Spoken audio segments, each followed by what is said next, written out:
Muy buenos días, estimados televidentes de nuestro prestigioso programa Estudio Abierto. Como es de costumbre, todos los días sábados nos reunimos en este horario para compartir algunas inquietudes y preocupaciones de nuestros televidentes en lo que se refiere a una temática muy importante acerca del proceso agrario.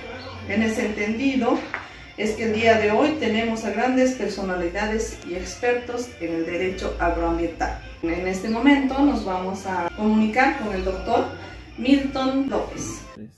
Muy buen día, gracias por la invitación a la doctora Gaby Lasarte. En esta oportunidad vamos a hablar sobre el saneamiento de la propiedad agraria.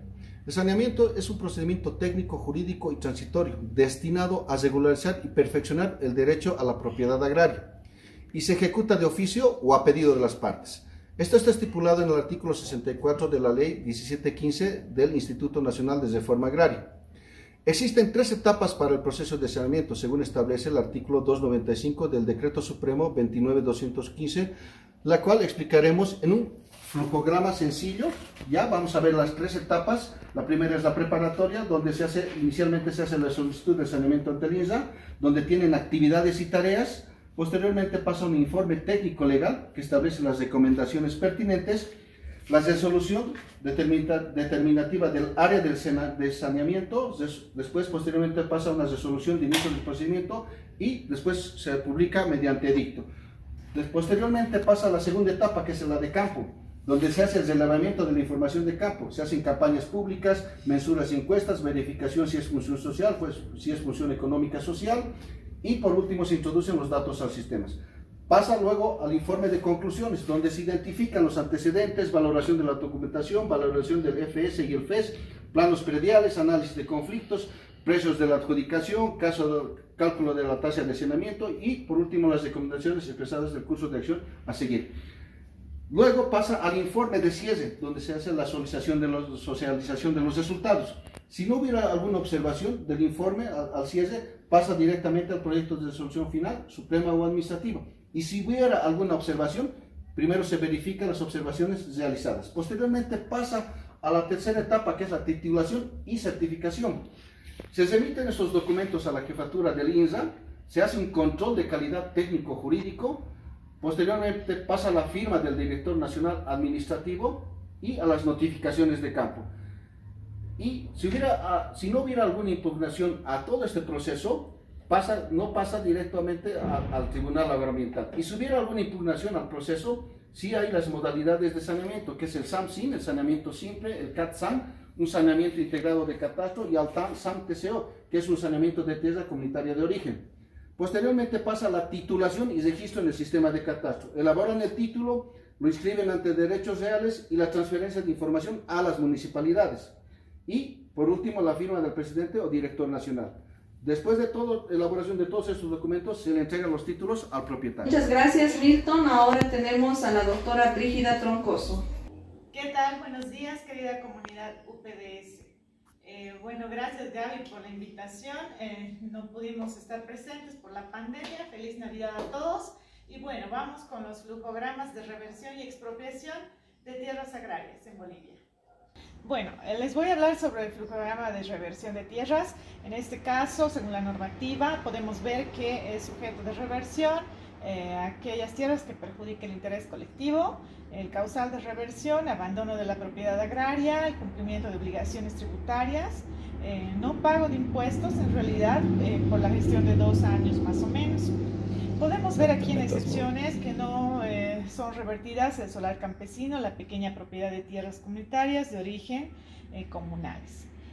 Bueno, más abajo podemos ver lo que son los daños y perjuicios causados. Nos dice que no se debe hacer modificaciones en el predio, en el terreno. Y sobre la inscripción de derechos reales, después de la resolución de reversión, puede ir a nombre del INRA. Sobre las hipotecas, estas quedan exentas a favor del Estado. Vemos aquí el procedimiento en sí de reversión, que prácticamente empieza con el saneamiento del territorio, de la tierra. En todo caso, luego es iniciado oficio y denuncia de cualquier persona ante el INRA. Podemos ver que recibida la denuncia, el INRA en plazo de 3 días podrá hacer una inspección ocular, verificación si esta es en función económica social o función social. Y ahí se decide, en este caso, para ver y sacar la resolución. Como acá podemos ver, la resolución es emitida por el director departamental del INRA, que puede impugnarlo en 15 días. La impugnación puede proceder o no, en todo caso, y si esta resolución procede, el Tribunal Agroambiental Nacional es el encargado de poder dar la resolución y ver si esta es reversión o desalojo. Con el programa de expropiación. La expropiación procede a causa de la utilidad pública calificada por ley en cuanto no cumple la función económico-social. Podemos ver los causales, que es el reagrupamiento y la distribución de la tierra, la conservación y la protección de la biodiversidad, la realización de obras de interés público.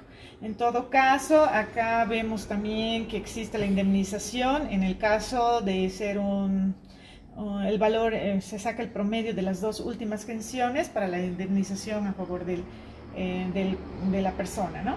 En todo caso, vemos también el procedimiento de lo que es la expropiación, es muy parecido al anterior y vemos que desemboca en 3 cosas que tiene el mismo procedimiento y desemboca en el pago de las indemnizaciones por el Ministerio de Desarrollo Sostenible y la inscripción en derechos reales, y prácticamente puede tomar también algún otro, puede disponer otra medida, la resolución por el Tribunal Agrario Nacional. Bueno, Gaby, muchas gracias. Eso es todo sobre los programas de reversión y expropiación. Muchas gracias, doctora Brígida. Ahora te presentamos al doctor Omar Amaya. Buenos días, Gaby. Muchas gracias por la invitación que me hiciste. En esta oportunidad vamos a hablarles a todos nuestros televidentes sobre la distribución de tierras a través del INRA, ya que las políticas de nuestro país han permitido la distribución de tierras a todas las comunidades que no tienen tierras para poder trabajarlo y también que carecen de tierras en bastante extensión para poder producir. El mismo que va a permitir a la comunidad un trabajo económico-social. En ese sentido, vamos a hacer algunas aclaraciones para la distribución de tierras, según la ley 1715. Todas las tierras son fiscales. Serán dotadas comunitariamente y adjudicadas por el Instituto Nacional de la Reforma Agraria, mediante un trámite administrativo, iniciando ante las direcciones departamentales en base a los planes de uso del suelo, también a un sinfín de trámites que se deben realizar en función al artículo 42. El INRA ha establecido una normativa vigente para poder distribuir esas tierras, ya sea por adjudicación o dotación. Desde luego, la diferencia entre adjudicación y dotación. La dotación es en forma gratuita y la adjudicación de estas tierras fiscales es el valor. Y para despedirnos tenemos Estado. El problema con que esta enfrenta es la escasa cantidad de tierras fiscales que son disponibles, por eso que no se puede abastecer. Es en ese sentido que hoy les presentamos un pequeño programa de distribución de tierras, distribuidos en 3 etapas muy importantes: la etapa preparatoria, la etapa de campo y la etapa de resolución o certificación de las tierras. Inicialmente, en la etapa preparatoria se hace el inicio del trámite, que luego presentando toda lo que es la documentación pertinente y las exigencias del INRA.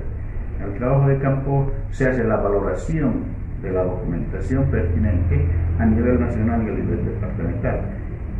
Una vez aprobado por todo ello, tenemos la resolución y certificación por la Dirección Nacional de la Reforma Agraria. Eso es cuanto podemos indicarles en esta oportunidad en cuanto se refiere a la distribución de tierras. Muchas gracias. Para despedirnos tenemos al doctor René Ali. Gracias a mis colegas por haber participado en este programa y haber desarrollado los temas de saneamiento de la propiedad agraria, reversión y expropiación de tierras, distribución de tierras, de manera satisfactoria. Asimismo, agradecer al doctor Sergio Alexander Urey López por haber permitido explicar y aclarar dudas a las personas televidentes de nuestro prestigioso canal, que está al servicio de la ciudadanía. Gracias por todo.